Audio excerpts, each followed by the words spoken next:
우리가 오늘 살펴볼 역대하 14장 말씀은 특히 14장에서 16장 말씀은 남왕국의 유다의 세 번째 왕이었던 아사 왕의 치적을 소개하고 있습니다.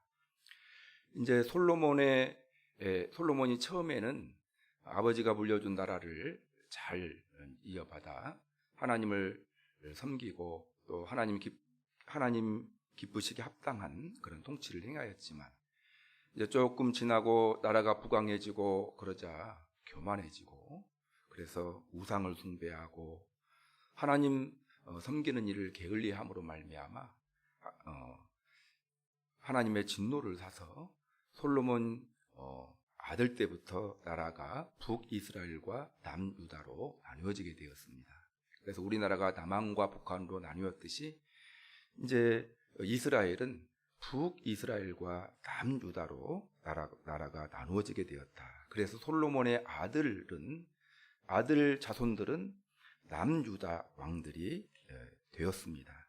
그래서 오늘은 이제 남유다의 세 번째 왕이었던 아사 왕에 관한 이야기가 되겠습니다.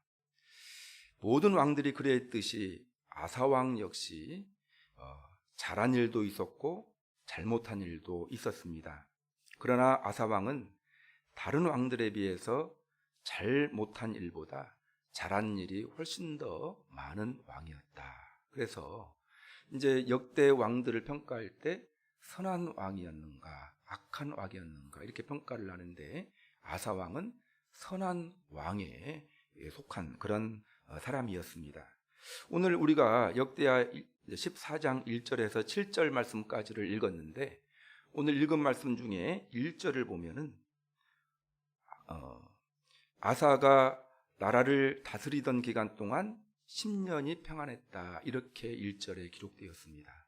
이제 아사 왕, 이제 왕이 하나님을 경외하고 하나님을 잘 섬기며 말씀대로 통치한 그런 왕은 평안함이 임했고, 그렇지 못한 왕에게는, 왕 시대에는 이제 평안하지 못한 그런 시절을 보내게 되었습니다. 근데 아사 왕에 대한 표현, 10년 동안 평안했다라고 기록되어져 있습니다. 아사 왕이 성공적인 왕이 될 수 있었던 이유는 제 1절에 기록되었듯이 이스라엘 백성들에게 평안함을 제공했기 때문에 그렇습니다. 여러분, 태평성대라는 말이 있지 않습니까? 그래서 훌륭한 왕은 태평성대를 만든다. 그래서 아사 왕은 이스라엘의 태평성대를 만들었던 왕, 평안함을 만들었던 왕입니다. 그런데 이 아사 왕이 이 평안함을 제공한 것이 아니고 바로 하나님께서 주신 은혜였다라는 것이 오늘 우리 성경을 통해서, 성경 말씀 전체를 통해서 우리가 살펴볼 수 있는 바입니다.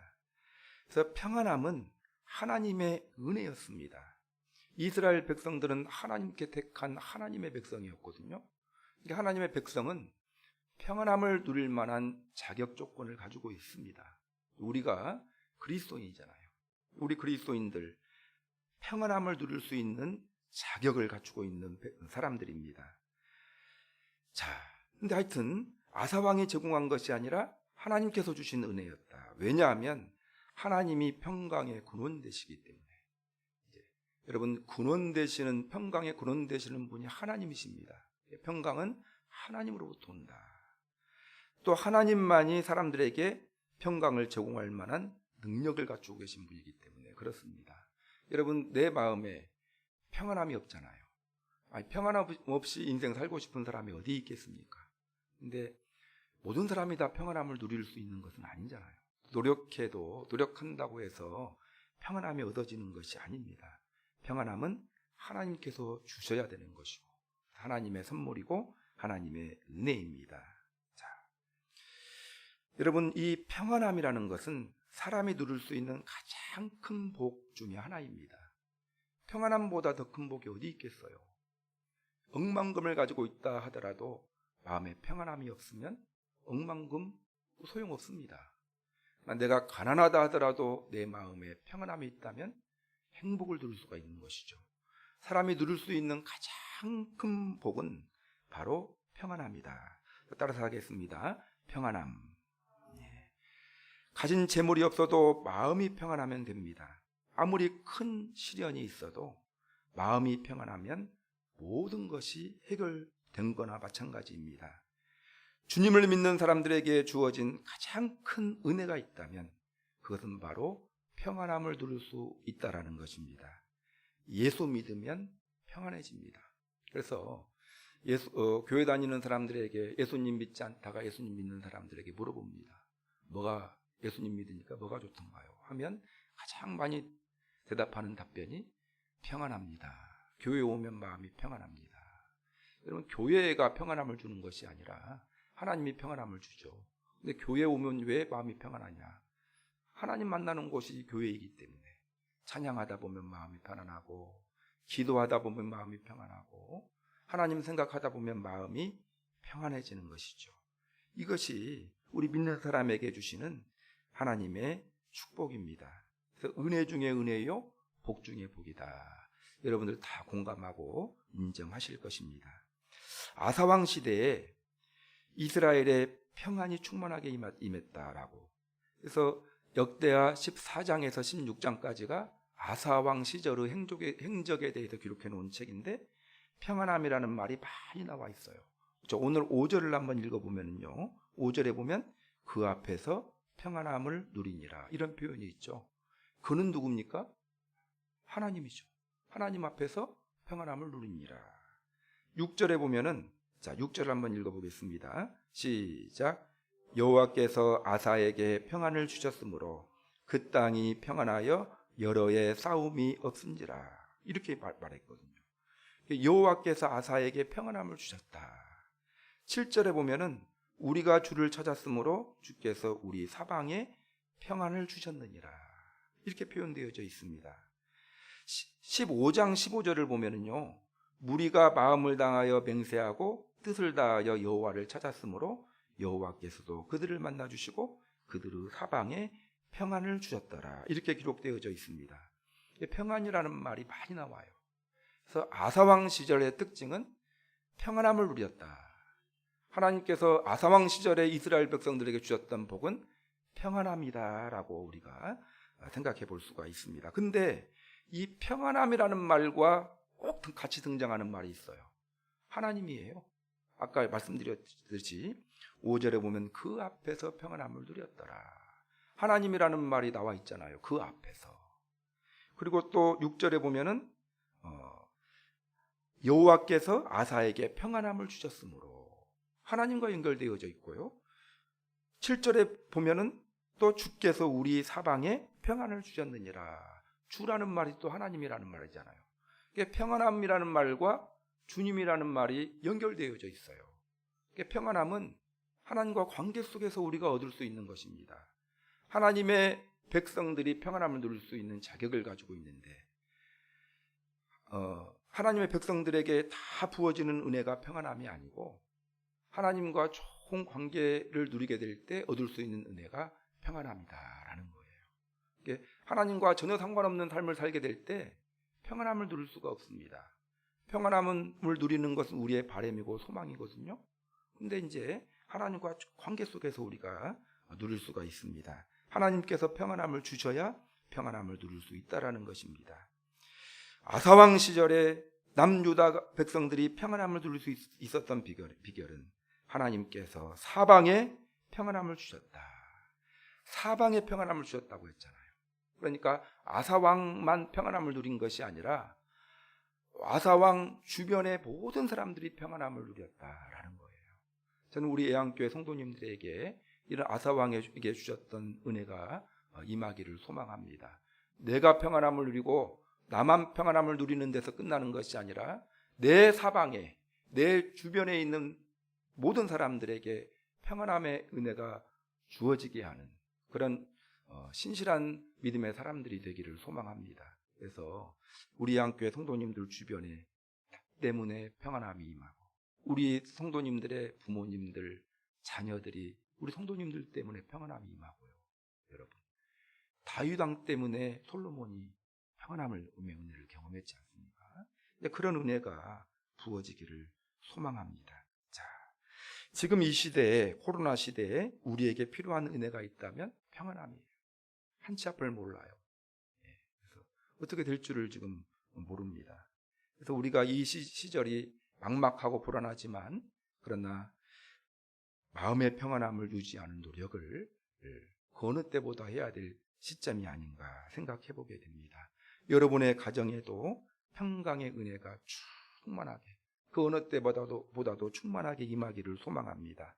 우리 애양교회에도 평안함이 필요하고요, 우리 나라와 민족에게도 평안함이 필요한 시대입니다. 자, 그런데 모든 유다 시절이 평안함을 누린 것이 아니에요. 아사 왕 때 평안함을 누렸고요, 또 그 다음 왕 때는 평안함을 못 누려요. 아사 왕 이전의 시대에도 평안함을 못 누렸습니다. 하나님의 백성이었거든요. 하나님의 백성이라고 해서 평안함을 누릴 수 있는 것은 아닙니다. 조건이 만들어져야 합니다. 평안함은 하나님께서 하나님의 백성들에게 주시는 은혜이지만, 평안함을 누릴 수 있는 조건이 만들어져야 평안함을 우리가 누릴 수 있는 것입니다.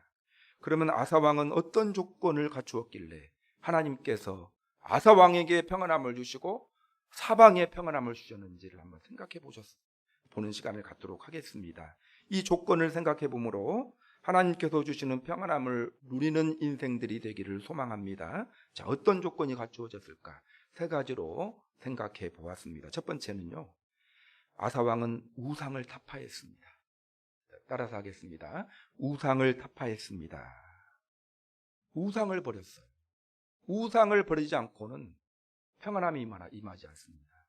아무리 신실한 하나님의 사람이라도 우상을 섬기면서 하나님께서 주시는 평안함을 누릴 수가 없어요. 우상을 섬기는 자에게 하나님께서는 평안함이라는 축복을 주시지 않습니다. 자, 우상을 버렸다. 14장 3절을 보면은요, 14장 3절을 한번 읽어보겠습니다. 시작. 이방 제단과 산당을 없애고 주상을 깨뜨리며 아셀의 상을 찍고, 이렇게 표현되어져 있거든요. 5절을 보면 또 유다 모든 성읍에서 산당과 태양상을 없애매 그 나라가 그 앞에서 평안함을 누리니라, 이렇게 표현되어져 있습니다. 그러니까 아사 왕은 왕이 되고 난 다음에 첫 번째로 했던 일이 우상을 타파하는 일을 했다라는 것입니다. 자, 우상을 제거했더니 5절에 보니까 그 앞에서 평안함을 누리니라. 우상을 타파했더니, 우상을 제거했더니 하나님께서 평안함을 주셨다라는 것입니다. 자, 주님은 하나님의 백성, 이스라엘 백성들이 하나님만 섬기기를 원했어요. 하나님은요, 너그러우신 분인데 하나님께서 질투하시는 것이 하나가 있습니다. 하나님의 백성들이 우상을 섬기고 다른 신을 섬기는 것을 하나님은 싫어하십니다. 성경에 명확하게 표현하고 있어요. 나는 질투하는 하나님이다. 질투하는 여호와다. 다른 신을 섬기고 우상을 숭배하는 것을 하나님은 싫어하십니다. 그래서 출애굽 이후에 하나님께서 모세에게 시내산에서 10계명을 주셨어요. 10계명 중에 4계명이 우상을 숭배하지 말라는 것입니다. 그래서 4계명을 한번 출애굽기 20장 4절 5절에 표현되어져 있는데 한번 읽어드리겠습니다. 너를 위하여 새긴 우상을 만들지 말고, 이렇게 표현되어 있거든요. 우상을 만들지 말라고 표현했어요. 또 위로 하늘에 있는 것이나 아래로 땅에 있는 것이나 땅 아래 물속에 있는 것을 어떤 형상도 만들지 말며, 이것은요, 이 세상은 하나님이 창조했잖아요. 이게 피조물을 섬기는 것이 우상 숭배라는 거예요, 여러분. 자, 이 세상의 모든 것은 다 피조물이에요. 하나님만 조물주, 피조물이 아니고 모든 것이 피조물이에요. 피조물은 섬김의 대상이 아닙니다. 섬김의 대상은 이 세상을 창조하신 조물주 하나님 한 분밖에 없는 거예요. 하나님 외에 그 어떠한 것들의 형상을 만들지 말라. 5절에 보면 그것들에게 절하지 말라. 그것들을 섬기지 말라. 네, 하나님 여호와는 질투하는 하나님인즉 나를 미워하는 자의 죄를 갚되, 다른 신을 섬기고 우상을 숭배하는 것을 하나님을 미워하는 것으로 생각하고 있다는 거예요. 꼭 그 사람들의 죄를 갚을 것이다. 아버지로부터 아들에게로 3, 4대까지 심판할 것이다. 우상 숭배하는 죄. 이제 우상 숭배하는 것은 뭐라고요? 하나님을 미워하는 것으로 간주하신다라고 그렇게 생각합니다.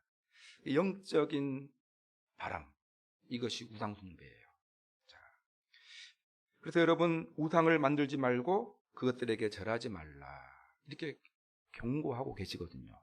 우리 한교회 성도님들은 어떻게 우상들 가지고 계시는지 모르겠어요. 그리스도인들은 우상이 없을까요? 여기 이스라엘 백성들은 하나님의 백성인데 우상이 있었잖아요. 그리스도인들도 우상 숭배하는 그리스도인들이 굉장히 많습니다. 그럼 우상은 무엇일까? 여러분, 대부분의 이제 학자나 목사님들은 뭐라고 말하는, 우상은 하나님보다 더 소중하게 여기는 것이 우상이다, 이렇게 해석을 해요. 우상은 무엇이냐?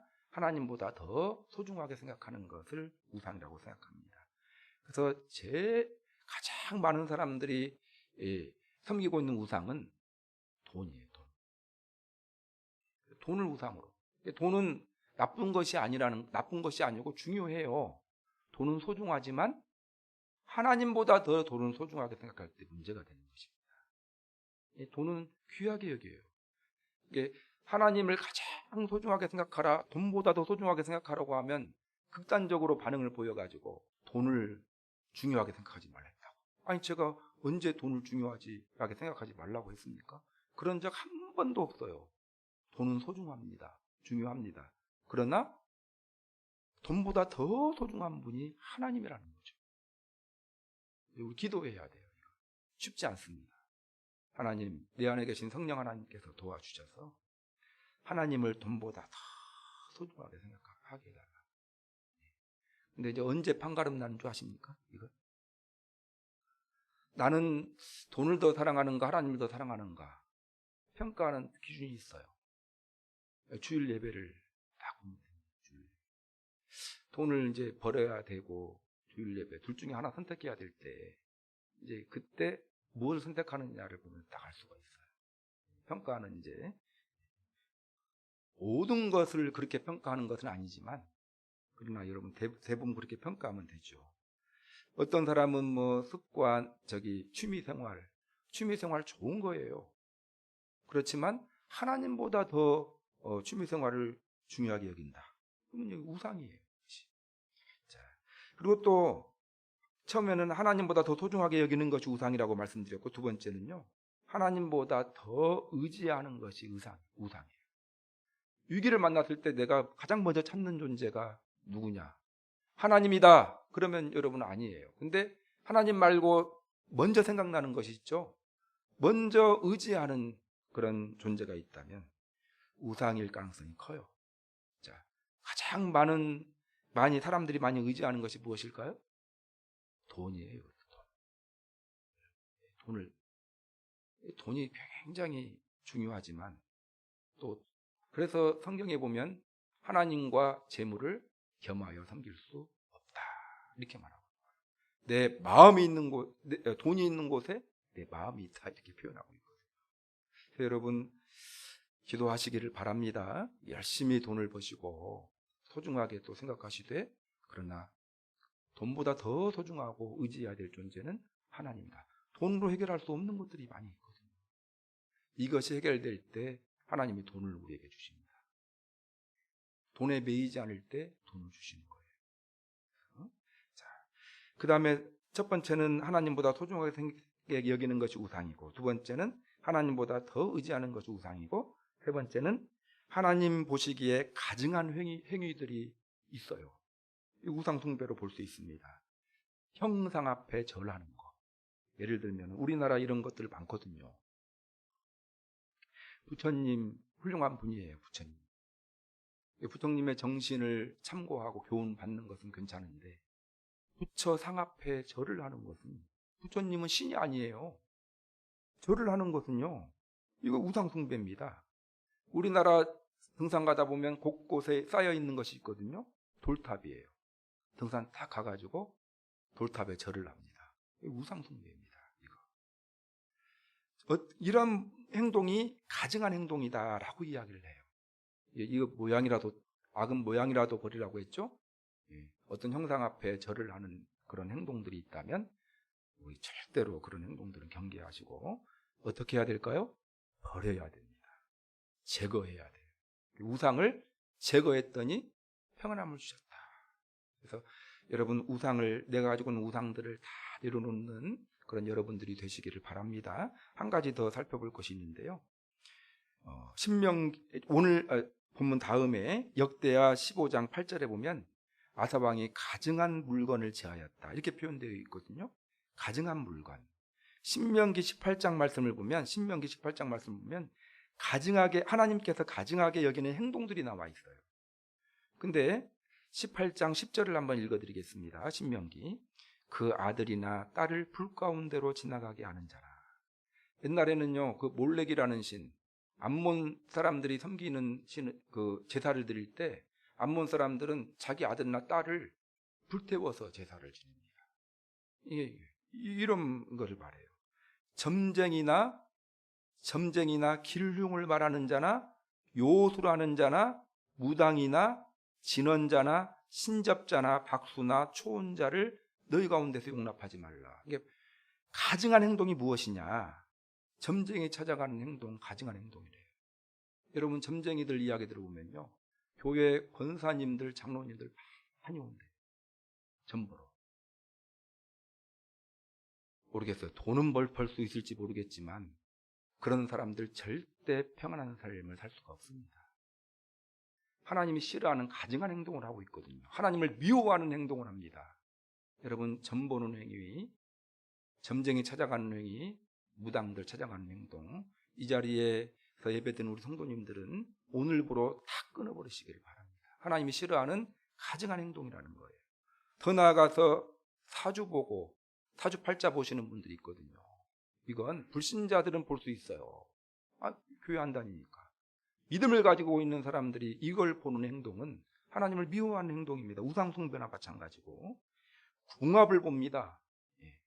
궁합이라는 거 없어요. 또한 이사 갈 때 길흉을 말하는 자라 있잖아요. 그거 없습니다.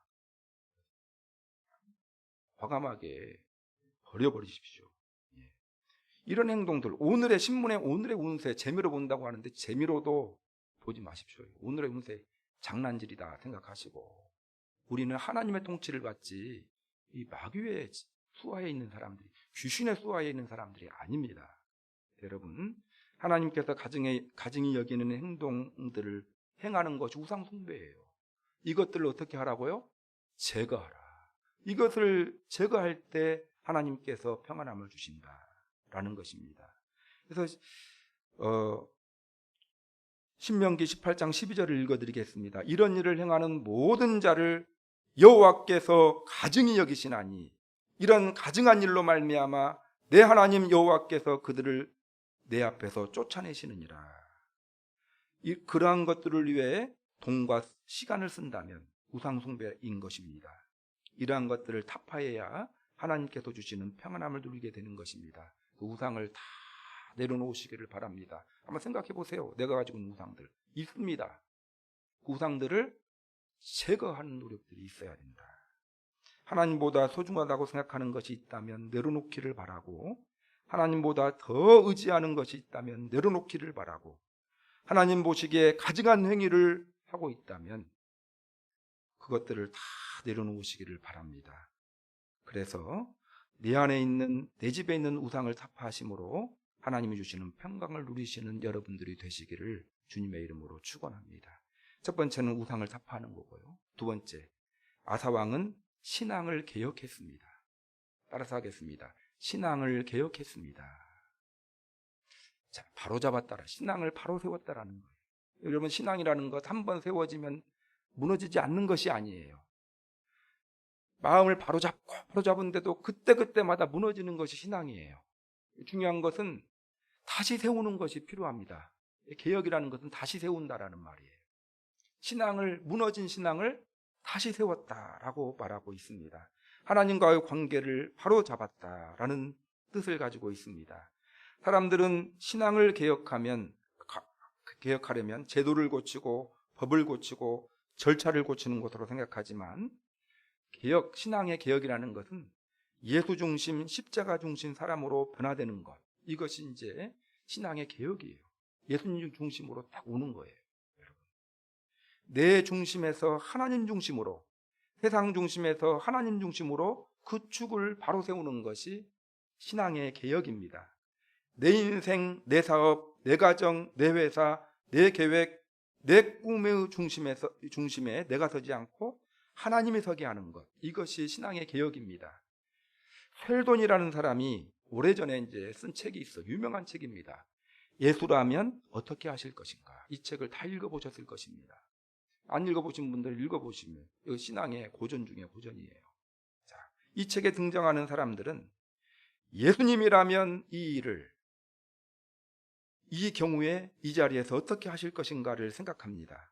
예수님이라면 지금 이 노래를 내가 이 자리에서 부를 것인가. 이 소프라노 가수는 그 생각을 해요. 이 노래를 예수님이라면 부를 것인가. 유명한 일간신문의 사장은 예수님이라면 이 기사를 내보낼 것인가를 생각합니다. 돈 많은 사업가는 예수라면 이 사업을 할 것인가. 유명한 문학가는 예수라면 이런 글을 쓸 것인가. 여러분, 어떤 판단이 잘 안 될 때 항상 예수님이라면 이런 행동을 할 것인가를 생각해 보라는 것입니다. 바로 그런 생각을 하는 것이 신앙의 개혁이다라고 그렇게 생각할 수가 있습니다. 그래서 아사왕은 우상을 타파하는 데서 끝나지 않고 신앙을 개혁하였다. 신앙 바로 세우기 위해 노력했다라는 것입니다. 14장 4절 말씀을 보면 유다 사람에게 명하여 그 조상들의 하나님 여호와를 찾게 하며 이렇게 나와 있거든요. 그 율법과 명령을 행하게 하고 이런 이야기가 쭉 나와 있어요. 15장까지 쭉 나와 있어요. 신앙의 개혁을 얼마나 힘썼는지, 우상 타파만 끝낸 것이 아니라 무너진 신앙을 바로 세우기 위해서 신앙의 개혁을 위해서 노력했다라는 거예요. 신앙 개혁하기 위해서 힘썼는데 두 가지를 힘썼어요. 하나는 예배를 회복하기 위해 힘썼습니다. 예배. 자, 구약시대 예배는 무엇이죠? 제사죠. 그래서 여러분 4절을 보면은 14장 4절을 보면 유다 사람에게 명하여 그 조상들의 하나님 여호와를 찾게 했다라고 나와 있어요. 찾게 했다. 이 말은 제사를 하나님을 찾게 했다. 제사를 드리게 했다라는 말이거든요. 15장 11절에 보면은 소 700마리와 양 7,000마리로 여호와께 제사를 지내고 15장 12절을 보면 또 마음을 다하고 목숨을 다하여 조상들의 하나님 여호와를 찾기로 언약하고 뭐 이렇게 나와요. 제사를 드리고 하나님을 찾았다. 이 말은요, 예배를 회복하였다라는 거예요. 그래서 여러분, 신앙의 개혁의 기본은 예배 회복하는 거예요. 예배를 소중하게 생각하는 우리 성도님들이 되시기 바랍니다. 예배는 우리의 존재 목적입니다. 여러분, 항상 강조하지만 이제 코로나로 인해서 지금 이 부분의 어려움을 겪고 있어요.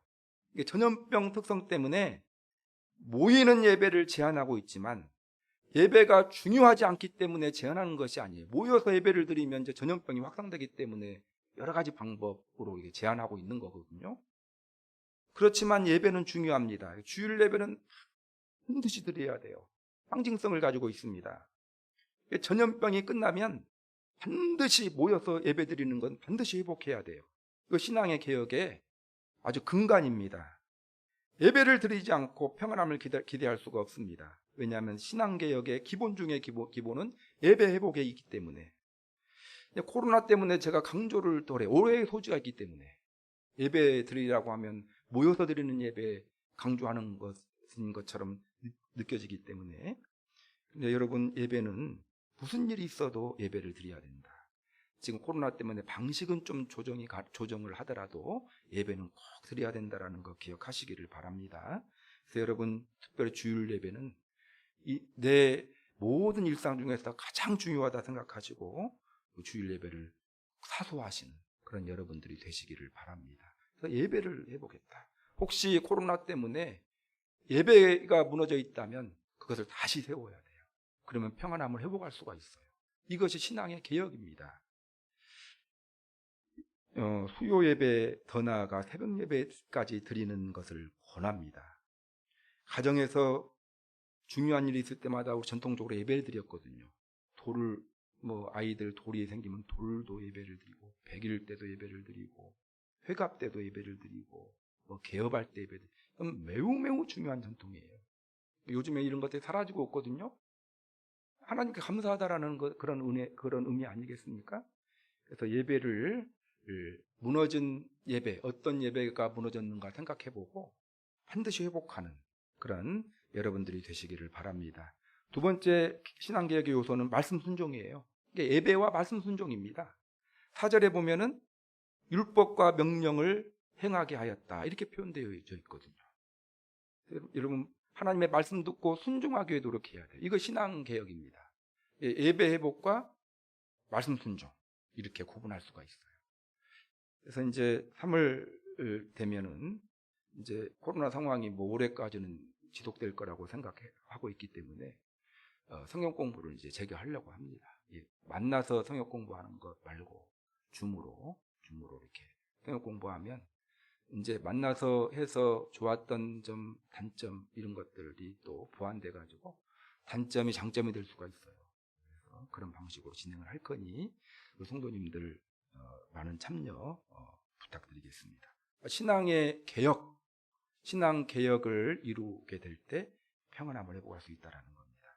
세 번째, 아사 왕은 하나님께 기도했습니다. 따라서 하겠습니다. 하나님께 기도했습니다. 평안함을 누리게 된 비결, 기도에 있습니다. 자, 14장 11절을 보면은 아사가 그의 하나님 여호와께 부르짖어 이르되, 이렇게 표현되고 있고요. 15장 14절을 보면 무리가 큰 소리로 외치며, 이런 내용이 종종 나옵니다. 하나님 앞에 기도했다. 아사 왕도 하나님께 기도했고 유다 백성들도 하나님께 기도했습니다. 기도의 내용이 무엇이었느냐? 14장 11절을 보면 여호와여, 힘이 강한 자와 약한 자 사이에는 주밖에 도와줄 리가 없사오니 우리 하나님 여호와여, 우리를 도와주소서. 도와달라는 기도했어요. 하나님 도와주십시오. 하나님께 기도했다라는 것입니다. 그랬더니 하나님께서 평강을 주셨다. 여러분, 기도를 우리가 회복해야 합니다. 기도하는 자에게 하나님은 평강을 주십니다. 평안함을 주셔요. 기도하는 자에게 주십니다. 기도했던 이스라엘 백성들에게 주셔요. 기도하지 않았던 이스라엘 백성들은 평안함을 누리지 못했습니다. 기도했던 이스라엘 백성들에게 주셨던 은혜가 평안함입니다. 성경을 보면 하나님께 기도한 사람들은 한결같이 성공했고 복을 받았습니다. 죄를 범했더라도 기도하면 용서받았고, 길이 막혔더라도 기도하면 길이 열렸고, 병들었더라도 기도하면 고침을 받았고, 기도하면 담대해졌고, 기도하면 지혜가 생겼습니다. 여러분, 기도하면 문제가 해결된다라는 것을 기억하시고 기도를 회복하는 우리 양교회 성도님들이 되시기 바랍니다. 오늘 본문 7절을 보면 우리가 주를 찾았으므로 주께서 우리에게 사방에 평안을 주셨느니라. 찾았다, 이 기도했다라는 거. 기도했더니 사방에 평안함을 주셨다. 내가 기도했더니 나에게만 평안함을 주신 것이 아니라 사방에 평안함을 주셨다. 기도했더니 평안함을 주셨다. 빌립보서 4장 6절 7절 잘 아시죠? 아무것도 염려하지 말고 오직 모든 일에 기도와 간구로 너희 구할 것을 감사함으로 하나님께 아뢰라. 그리하면 모든 지각에 뛰어난 하나님의 평강이 너희 마음과 생각을 지키시리라. 기도하면 하나님께서 평강을 주시겠다. 하나님의 평강이 우리의 마음과 생각을 지켜주실 것이다. 평안함을 누릴 수 있는 비결은 기도에 있다라는 것입니다. 여러분, 기도를 회복해야 됩니다. 그래서 다시 한번 이번 주 오늘 말씀 들은 이 시간 이후로 기도 회복을 위하여 노력하는 우리 성도님들이 되시기 바랍니다. 딱 잠자기 전에 기도하시고, 자고 일어나서 하루를 내다보며 기도하시고, 또한 뭐 개인 기도가 회복이 어려우면 새벽 기도를 회복하시고, 여러분, 그래서 이제 기도도 한 3월부터는 다양한 방식의 기도를 한번, 합심 기도가 지금 어렵기 때문에, 통성 기도가 지금 코로나 때문에 어렵기 때문에 방법을 생각해 보겠습니다. 여러분들 도와드리려고 하는 거예요. 성경 공부도 우리 성도님들 도와드리려고, 신앙개혁을 도와드리려고 하는 겁니다. 그래서 이런 것들을 평안함을 누리기 위한 그런 돕기 위해서 하나님께서 주신 선물로 생각하고 잘 따라오시고 또 순종하셨으면 좋겠습니다. 하여튼 기도를 회복하시기를 바랍니다. 말씀을 정리하겠습니다. 오늘 제목이 주께서 우리 사방에 평안함을 주셨느니라. 이것이 제목입니다. 우리 양교회 성도님들에게 하나님께서 가지고 있는 마음이죠. 개개인이 평안함을 누리는 그런 인생이 되기를 원하시고 우리 양교회 성도님들 주변에 있는 사람들이 평강을 누리기를 원하시는 것이 하나님의 마음이다라는 거예요. 아사왕은 그 경험을 했어요. 가만히 앉아 있었더니 경험한 것이 아니라 오늘 세 가지로 정리했죠. 아사왕이 어떤 조건을 갖추고 있었습니까? 우상을 타파했다. 우상이 뭐였는가 아까 살펴봤죠?